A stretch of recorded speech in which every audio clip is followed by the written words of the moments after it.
Assalamualaikum warahmatullahi wabarakatuh. Bertemu lagi dengan saya Dr. Haji di YouTube Koji TV dalam segmen Indahnya Islam. Kali ini kita akan masih membacakan buku lanjutan daripada Misteri Kematian, tapi masuk ke buku selanjutnya yaitu adalah Prahara Padang Mahsyar dari Dr. Ahmad Mustawa Mutawalli. Jadi setelah kemarin Misteri Kematian, kita masuk ke next stepnya yaitu Padang Mahsyar. Seperti apa sihnya? Saksikan setelah yang satu ini.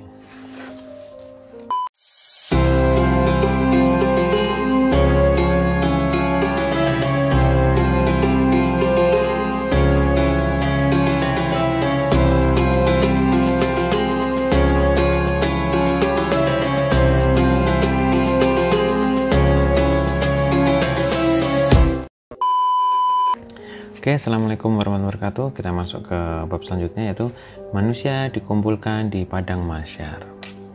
Segala puji bagi Allah yang menciptakan segala sesuatu dengan sempurna, berbuat baik seperti yang Ia kehendaki, memberi dan menahan, menciptakan manusia dari tetesan air mani, kemudian Ia berjalan, menciptakan dua mata untuk melihat jalan, dan memberikan beragam nikmat secara ganjil ataupun genap. Dalil-dalil manusia akan dikumpulkan itu adalah beberapa. Yang pertama dari dalil Al-Quran, Allah berfirman, sesungguhnya pada yang demikian itu benar-benar terdapat pelajaran bagi orang-orang yang takut kepada azab akhirat. Hari kiamat adalah suatu hari yang semua manusia dikumpulkan untuk menghadapinya. Dan hari itu adalah suatu hari yang disaksikan oleh segala makhluk. Dan kami tiadalah mengundurkannya, melainkan sampai waktu yang tertentu. Dari surat Ad-Hud ayat 103 dan 104. Kemudian dari surat Al-Isra ayat 97. Allah berfirman, dan kami akan mengumpulkan mereka pada hari kiamat, diseret atas muka mereka dalam keadaan buta, bisu, dan bengkak.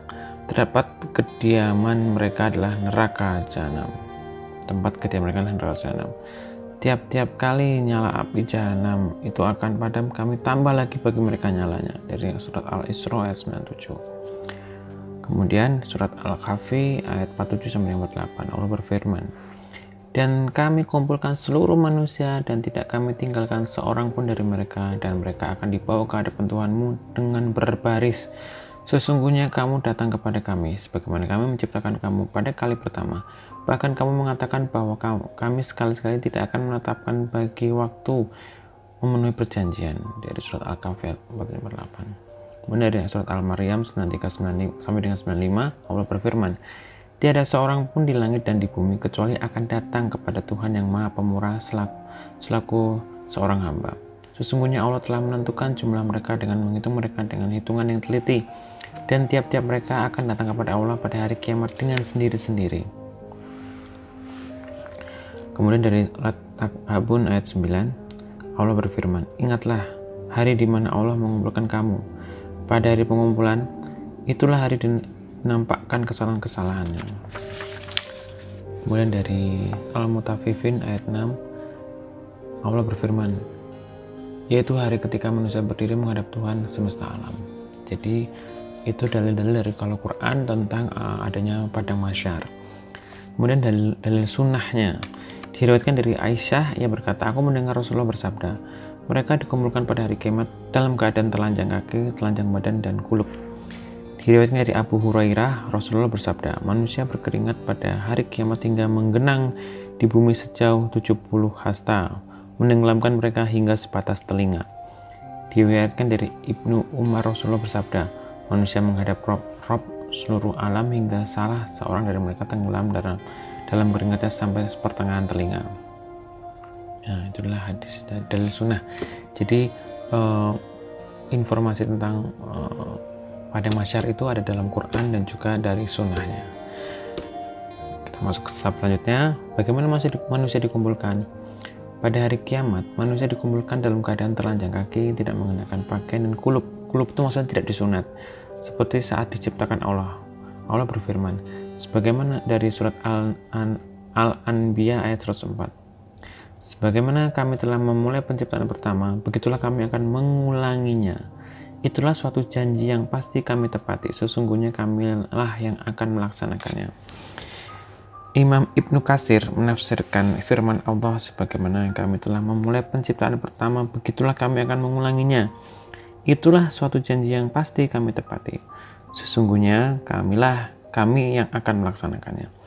Yaitu kebangkitan adalah sebuah keniscayaan, tidak mustahil Allah akan menghidupkan kembali seluruh makhluk seperti saat mereka diciptakan. Dia Maha Kuasa untuk menghidupkan kembali, dan ini harus terjadi karena termasuk dalam rangkaian janji Allah yang tidak akan diingkari dan diubah. Ia kuasa untuk itu. Karena itu ia berfirman, sesungguhnya kami yang akan melaksanakannya. Imam Ahmad meriwayatkan dari Ibnu Abbas, ia berkata, Rasulullah berdiri menyampaikan nasihat. Beliau menyampaikan, kalian akan dikumpulkan menghadap Allah dalam keadaan telanjang dan kulub. Kemudian beliau membaca, sebagaimana telah kami penciptaan pertama, begitulah kami mengulanginya. Itulah suatu janji yang pasti akan kami tepati, sungguh kamilah yang akan melaksanakannya. Dari surat Al-Anbiya ayat 104. Diriwayatkan dari Aisyah, ia berkata, aku mendengar Rasulullah bersabda. Diulang ya ini ya. Pada hari kiamat, manusia dikumpulkan dalam keadaan tidak berkalas kaki, telanjang, dan kulub. Aku berkata, wahai Rasulullah, semua kaum laki-laki dan wanita saling melihat satu sama lain. Beliau bersabda, wahai Aisyah, urusan terlalu berat bagi mereka untuk memikirkan hal itu. Berarti sangat berat sekali sampai kita nggak bisa melihat apakah adanya kaum laki-laki dan perempuan. Syekh Ibnu Utsaimin menjelaskan, hufat artinya mereka tidak mengenakan sandal atau sepatu. Urat artinya tidak menggunakan baju. Hurlan artinya secara fisik mereka tidak berkurang sedikit pun. Hural adalah jamak akhral, artinya orang yang belum dikhitan. Dengan kata lain, kulub yang dipotong di dunia akan kembali lagi pada hari kiamat. Karena Allah berfirman, sebagaimana kami telah memulai penciptaan pertama, begitulah kami akan mengulanginya. Itulah suatu janji yang pasti kami tepati. Sesungguhnya kamilah yang akan melaksanakannya. Dari surat Al-Anbiya ayat 104. Manusia dihidupkan kembali dalam keadaan utuh, tidak kurang sedikit pun. Kembali dalam kondisi seperti itu. Laki-laki perempuan berbaur menjadi satu. Kemudian ada manusia pertama yang diberi baju. Manusia pertama yang diberi baju adalah Nabi Ibrahim. Diriwayatkan dari Ibnu Abbas yang berkata, Rasulullah SAW berdiri dan menyampaikan nasihat. Beliau menyampaikan, kalian akan dikumpulkan menghadap Allah dalam keadaan telanjang dan kulub. Kemudian beliau membaca, sebagaimana kami telah memulai penciptaan pertama, begitulah kami mengulanginya. Itulah suatu janji yang pasti kami tepati, sesungguhnya kamilah yang akan melaksanakannya. Ingat, manusia pertama yang diberikan pakaian pada hari kiamat adalah Ibrahim. Ingat, beberapa laki-laki umatku didatangkan. Mereka dibawa ke golongan kiri. Lalu aku berkata, ya Rob, mereka sahabat-sahabatku. Kemudian dikatakan, kau tidak tahu apa yang mereka perbuat sepeninggalanmu. Lalu aku berkata, seperti yang dikatakan oleh hamba yang saleh, dan adalah aku menjadi saksi terhadap mereka. Selama aku berada di antara mereka, maka setelah engkau wafatkan aku, engkaulah yang mengawasi mereka, dan engkau adalah maha menyaksikan atas segala sesuatu. Jika engkau menyaksikan mereka, maka sesungguhnya mereka adalah hamba-hamba engkau, dan jika engkau mengampuni mereka, maka sesungguhnya engkaulah yang maha perkasa lagi maha penyayang. Dari surat Al-Ma'idah ayat 107-108. Dikatakan mereka terus mundur dan berbalik sejak aku tinggalkan mereka. Matahari mendekati kepala mereka dan manusia dapat diketahui berdasarkan ukuran dosa mereka. Syekh Islam Ibnu Taimiyah menjelaskan, matahari mendekati mereka dan mereka tenggelam oleh keringat. Syekh Ibnu Utsaimin menjelaskan, yaitu matahari mendekat mereka seukuran 1 mil, baik sejauh jarak 1 mil atau seukuran besi calak mata mereka, karena dalam bahasa Arab kategorinya disebut mil. Yang pasti jaraknya dekat. Bila panas matahari dunia sangat membakar, padahal terbentang jarak begitu jauhnya, lantas seperti apa jika mendekati kepala manusia sejauh 1 mil? Mungkin ada yang menyatakan seperti yang diketahui pada saat ini, jika matahari bergeser mendekati seukuran 1 helai rambut saja dari tempatnya, niscaya bumi akan terbakar. Lalu bagaimana mungkin matahari pada hari kiamat sedekat itu kemudian seluruh makhluk tidak terbakar? Jawabannya, manusia saat dikumpulkan pada hari kiamat memiliki kekuatan berbeda, tidak seperti yang dimiliki saat berada di dunia sekarang. Saat itu manusia lebih kuat, lebih besar, lebih tangguh. Andai saat ini manusia berdiri selama 15 hari di bawah terik matahari tanpa bernaung, tidak makan dan tidak minum, mustahil hal ini bisa mereka lakukan. mereka pasti mati. Namun pada hari kiamat mereka mampu bertahan selama 50.000 tahun, tidak makan, tidak minum, dan tidak berteduh selain mereka yang diberi naungan oleh Allah. Di samping itu mereka menyaksikan berbagai hal yang mengerikan dan huru-hara besar, tapi mereka sanggup dan tahan menghadapinya. Coba perhatikan bagaimana penghuni neraka mampu menahan beban yang sangat berat berikut ini. Dari surah An-Nisa ayat 56. Setiap kali kulit mereka hangus, kami ganti kulit mereka dengan kulit yang lain, supaya mereka merasakan azab. Sesungguhnya Allah Maha Perkasa lagi Maha Penyayang. Dari surat An-Nisa ayat 56. Diriwayatkan dari Abu Hurairah, Rasulullah bersabda, manusia berkeringat pada hari kiamat hingga menggenang di bumi sejauh 70 hasta, menenggelamkan mereka hingga sebatas telinga. Diriwayatkan dari Ibnu Umar, Rasulullah bersabda, manusia menghadap Rob seluruh alam sehingga salah seorang dari mereka tenggelam keringatnya sampai ke pertengahan telinga. Syekh Ibnu Utsmaini menjelaskan artinya keringat mereka mencapai sebagian sepertiga tali kengkang pada kuda, yaitu mulut. Seperti itulah batas akhir keringat yang menenggelamkan manusia, karena sebagian lainnya ada yang keringatnya mencapai 2 mata kaki, lutut, pinggang, ada juga yang mencapai mulut. Seperti yang dijelaskan sebelumnya, batas keringat mereka berbeda-beda. Mereka mengeluarkan keringat karena sangat panas, karena saat itu adalah saat semua manusia berdesakan dan menghadapi kesulitan. Matahari mendekat hingga manusia mengeluarkan keringat seperti itu pada hari itu. Namun kondisi mereka berdasarkan amal perbuatan masing-masing. Jika ada yang bertanya, kenapa bisa seperti itu sementara mereka berada dalam satu tempat yang sama? Jawabannya, masalah ini adalah masalah gaib. Kita wajib beriman dan mempercayai hal tersebut tanpa harus bertanya kenapa, sebab itu semua terjadi di luar kemampuan akal kita. Mustahil untuk mengetahuinya hal semacam itu dengan akal. Coba Anda pikirkan, misalkan ada 2 jenazah yang dikubur dalam satu makam yang sama. Salah satunya orang mukmin, sementara yang lain orang kafir.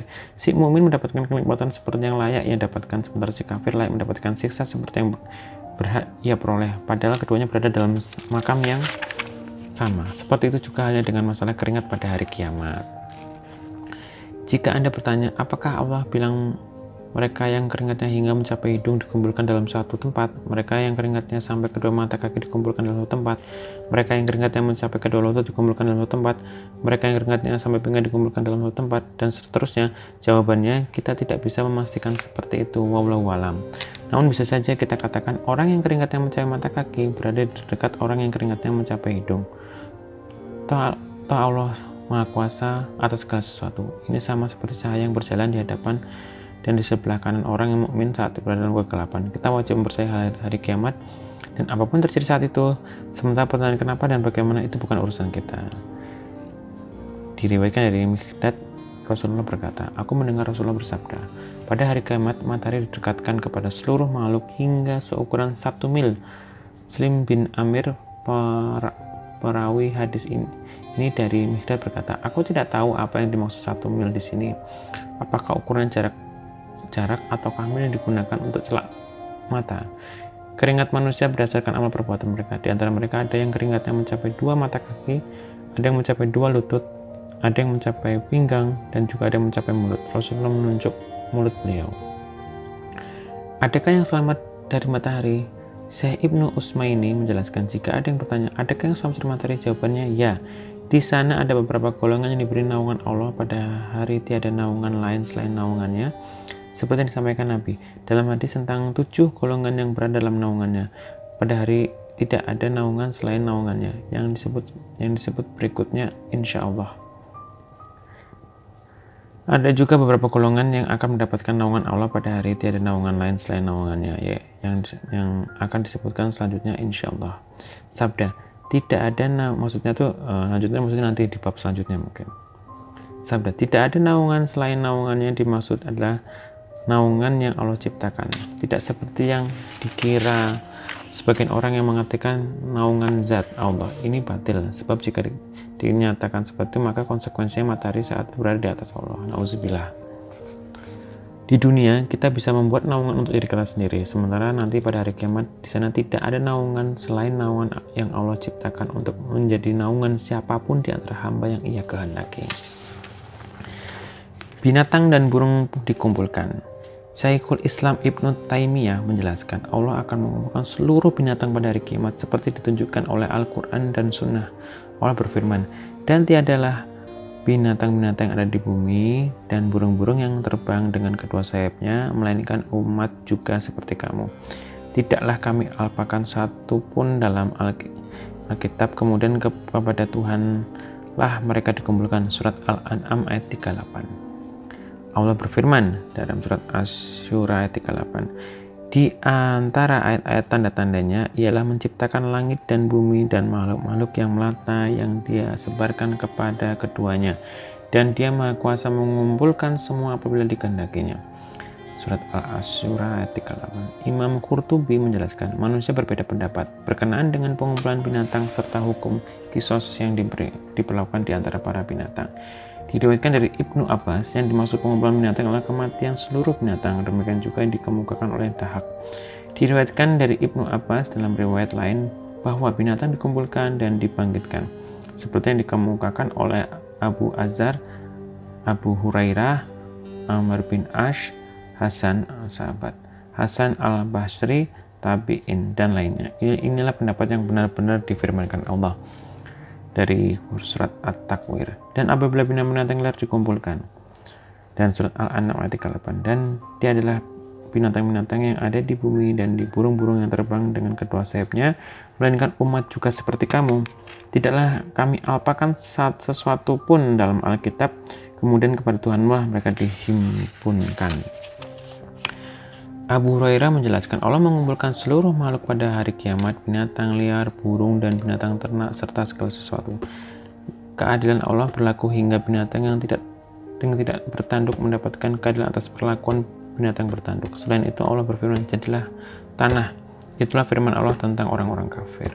Sesungguhnya kami telah memperingatkan kepadamu, hai orang kafir, siksa yang dekat pada hari manusia melihat apa yang telah diperbuat oleh kedua tangannya, dan orang kafir berkata, alangkah baiknya sekiranya dahulu adalah tanah. Dari surat An-Naba ayat 40. Kesimpulannya adalah, dalil-dalil tentang padang mahsyar itu ada dalam dalil Al-Quran, dalil sunnah, bahwa padang mahsyar itu gambarannya sudah digambarkan, bahwa dikumpulkan secara semuanya, dan kemudian materi didekatkan, dan manusia berkeringat itu bisa sampai menenggelam, bisa sampai di mata kaki, kemudian bisa sampai ke sampai ke mulut atau sampai ke batas telinga. Nah, itulah gambaran-gambaran daripada padang mahsyar. Ini mungkin baru permulaan daripada bab dari buku Prahara Padang Mahsyar. Semoga ini bermanfaat untuk kita semua dan memberikan gambaran kita dari awal padang mahsyar. Dan di video selanjutnya insya Allah nanti kita akan buat lagi lanjutan daripada mendetail tentang padang mahsyar. Sekian dari saya, semoga bermanfaat. Terima kasih. Wassalamualaikum warahmatullahi wabarakatuh.